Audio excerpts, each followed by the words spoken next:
ನಮಸ್ಕಾರ, ನೀವು ನೋಡ್ತಿದ್ದೀರಾ ಅಶ್ವವೇಗ ನ್ಯೂಸ್. ನಾನು ಚಂದನ.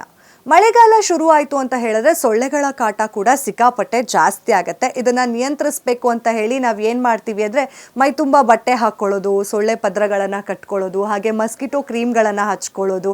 ಯಾಕೆ ಅಂತಂದರೆ ಸೊಳ್ಳೆ ಕಚ್ಬಿಟ್ರೆ ಡೆಂಗ್ಯೂ ಜ್ವರ ಬಂದ್ಬಿಡುತ್ತೆ ಅನ್ನೋ ಒಂದು ಭಯಕ್ಕೆ.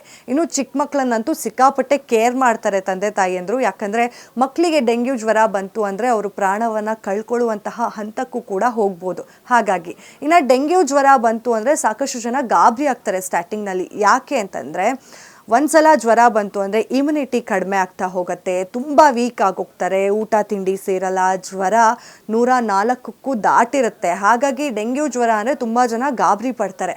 ಒಂದು ವಿಷಯ ಗಾಬರಿ ಪಡೋದಕ್ಕೆ ಏನಪ್ಪ ಅಂತ ಹೇಳಿದ್ರೆ, ಡೆಂಗ್ಯೂ ಜ್ವರಕ್ಕೆ ಯಾವುದೇ ರೀತಿಯಾದಂತಹ ನಿರ್ದಿಷ್ಟವಾದಂತಹ ವ್ಯಾಕ್ಸಿನ್ ನಮ್ಮ ಭಾರತದಲ್ಲಿ ಇಲ್ಲ. ಹಾಗಾಗಿ ತುಂಬ ಜನಕ್ಕೆ ಡೆಂಗ್ಯೂಗೆ ವ್ಯಾಕ್ಸಿನ್ ಇಲ್ಲ, ಮೆಡಿಕೇಷನ್ ಇಲ್ಲ ಅನ್ನೋದೇ ಒಂದು ದೊಡ್ಡ ಮಟ್ಟದ ಭಯ ಆಗಿತ್ತು. ಇದಕ್ಕೆಲ್ಲದಕ್ಕೂ ಈಗ ಬ್ರೇಕ್ ಆಗಿದೆ ಭಾರತ ಸರ್ಕಾರ. ಏನಪ್ಪ ಅಂತ ಹೇಳಿದ್ರೆ, ನಮ್ಮ ಭಾರತದಲ್ಲಿ ಮೊದಲನೇ ಬಾರಿಗೆ ಅನುಮೋದನೆ ಸಿಕ್ಕಿರುವಂತಹ ಲಸಿಕೆ ಇದೆ ಡೆಂಗ್ಯೂ ಜ್ವರಕ್ಕೆ. ಯಾವುದಪ್ಪ ಆ ಲಸಿಕೆ ಅಂತ ಹೇಳಿದ್ರೆ ಕ್ಯೂಡೆಂಗಾ ಡೆಂಗ್ಯೂ ವ್ಯಾಕ್ಸಿನ್ ಅಂತ.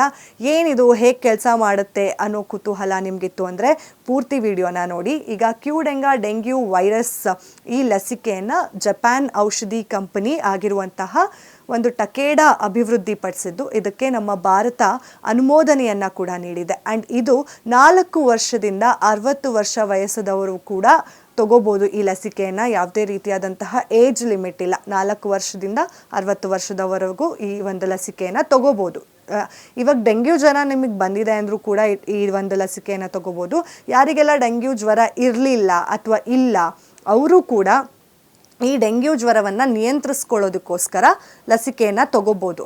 ಆ್ಯಂಡ್ ಇದನ್ನು 2 ಅವಧಿಯಲ್ಲಿ ಕೊಡಲಾಗತ್ತೆ. ಯಾವ ಥರ ಅಂತ ಹೇಳಿದ್ರೆ, ಇವತ್ತೇನಾದರೂ ನೀವು ಒಂದು ಡೋಸನ್ನು ತೊಗೊಂಡಿದ್ದೀರಾ ಅಂತ ಹೇಳಿದ್ರೆ, ಒಂದು ಲಸಿಕೆಯನ್ನು ತೊಗೊಂಡಿದ್ದೀರಾ ಅಂತ ಹೇಳಿದ್ರೆ 3 ತಿಂಗಳಾದಮೇಲೆ ಇನ್ನೊಂದು ಲಸಿಕೆಯನ್ನು ನೀವು ತೊಗೋಬೇಕಾಗತ್ತೆ.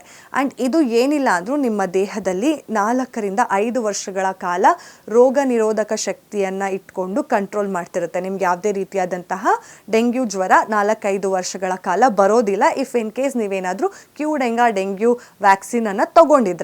ಆ್ಯಂಡ್ ಈ ಕ್ಯೂಡೆಂಗಾ ವ್ಯಾಕ್ಸಿನ್ಗೆ ಬರೀ ಒಂದಕ್ಕೆ ಫೈಟ್ ಮಾಡುವಂತಹ ಕೆಪಾಸಿಟಿ ಇದೆ ಅಂತಂದರೆ ಅದು ಅಲ್ಲ.